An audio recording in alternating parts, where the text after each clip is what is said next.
Hello my dear kids, ఈరోజు కథ వినడానికి రెడీయేగా? సరే వినండి. ఈరోజు కథ ఇంగ్లీష్ మరియు తెలుగు రెండు విధాలుగా చెప్పుకుందాం, సరేనా? ఈరోజు కథ పేరు ద లాయల్ మంగూస్, అంటే నిజాయితీ కలిగిన ముంగిస.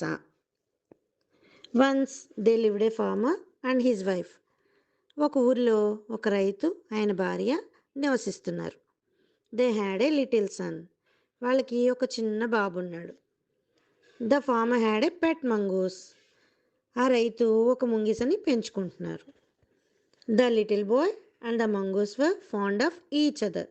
ఆ చిన్న బాబు ముంగిస ఒకరంటే ఒకరికి చాలా ఇష్టం అన్నమాట. They were good playmates. వాళ్ళిద్దరూ చాలా చక్కగా ఆడుకునేవారు. ఒకళ్ళంటే ఒకళ్ళు చాలా ఇష్టంగా ఉండేవారు. One day the farmer was busy at his field. ఒకరోజు ఆ రైతు తన పొలంలో చాలా బిజీగా ఉన్నారు. పొలం పనులు చేసుకోవడానికి ఉదయాన్నే వెళ్ళిపోతారు కదా, అలా వెళ్ళి చాలా బిజీగా ఉన్నారనమాట. The farmer's wife had left the market. రైతు భార్య సరుకులో కూరగాయలు తెచ్చుకోవడానికి మార్కెట్కి వెళ్ళింది. The little bye was fast asleep in a cradle. Cradle అంటే ఉయ్యాల. ఆ చిన్న బాబు చాలా మొత్తుగా నిద్రపోతున్నాడు అనమాట ఉయ్యాల్లో. The mongoose was lying down near the cradle. ముంగిస ఆ ఉయ్యాల దగ్గరే అలా పడుకొని ఉంది. నిద్రపోవట్లేదు, పడుకొని ఉంది. A cobra somehow got into the house and it was nearing the little boy. ఒక పెద్ద త్రాచుపాము ఎలా వచ్చిందో తెలీదు, ఆ ఇంట్లోకి వచ్చేసి ఆ బాబు ఉయ్యాల దగ్గరగా పడుకొని ఉంది. The mongoose sniff the snake and jumped up. ముంగిస దాన్ని పసికట్టేసింది, వాసనతో పసికట్టేసింది అనమాట. పసికట్టి ఆ త్రాచుపాము మీదకి జంప్ చేసింది. He fought with the cobra. ఇంకా ముంగిస ఆ త్రాచుపాముతో ఫైట్ చేయడం మొదలుపెట్టింది. The cobra began to attack.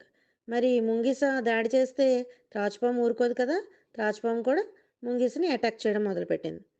There was a fierce fight between the cobra and the mongoose. అక్కడ చాలా భీకరమైన యుద్ధం జరుగుతుందన్నమాట. ఫియర్స్ ఫైట్ అంటే చాలా భయంకరంగా రెండు కొట్టుకుంటున్నాయి. The mongoose finally bit and kill the cobra. At last అంటే చివరికి ముంగిస ఆ త్రాచుపాముని కొరికి చంపేసింది.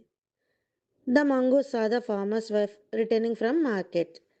ముంగిస ఆ రైతు భార్య మార్కెట్ నుంచి రావడం గమనించింది. He ran happily towards her to greet her. ఇక్కడ జరిగిన విషయం అంతా ఆవిడికి, దీనికి నోరు లేదు కదా ముంగిస్కి, కానీ ఎలా అలా చెప్దామని గబగబా పరిగెత్తుకొని ఆత్రంగా ఆవిడ వైపు ఆనందంగా పరిగెత్తుకుంటూ వెళ్ళిందనమాట. She saw blood around the mouth and paws of the mangoes.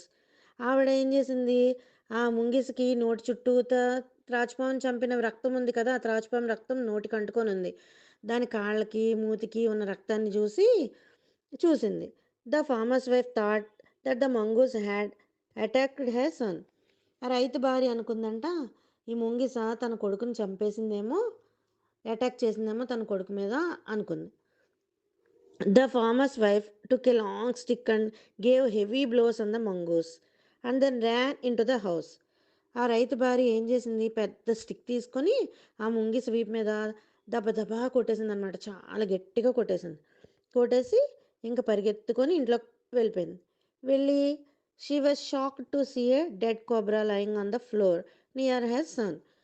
అక్కడ పరిస్థితి అంతా చూసింది. ఏం చూసింది, అక్కడ బాబేమో ఉయ్యాల్లో పడుకొని ఉన్నాడు, ఈ చచ్చిపోయిన త్రాచుపామేమో ఉయ్యాల కింద ఆ ఉయ్యాల దగ్గరలోనే పడి ఉంది.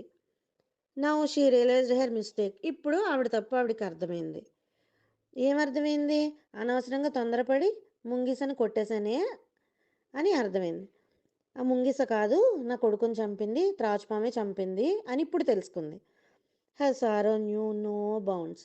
ఇంకా ఎంతో బాధపడిందనమాట. ఆవిడ బాధకి హద్దులే లేవు, చాలా బాధపడింది.